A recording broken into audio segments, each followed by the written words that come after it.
Здравейте!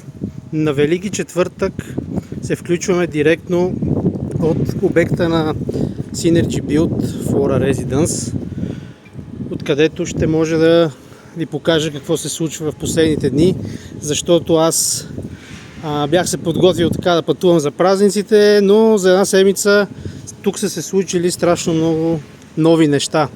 Имаме вече изградена фундаментна плоча, която преди една седмица я започваха, което е така доста добри темпове на скорост в този обект. Може да видите тази фундаментна плоча, която вече е изградена, като в момента се изграждат и сутеренните стени.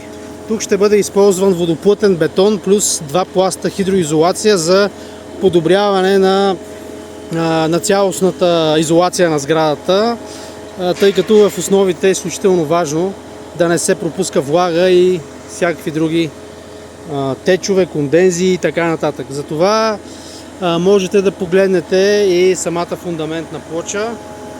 Момент само да се приближа по-близо. Така, ето е фундаментната плоча, ето вече е началото на стените на сутерена.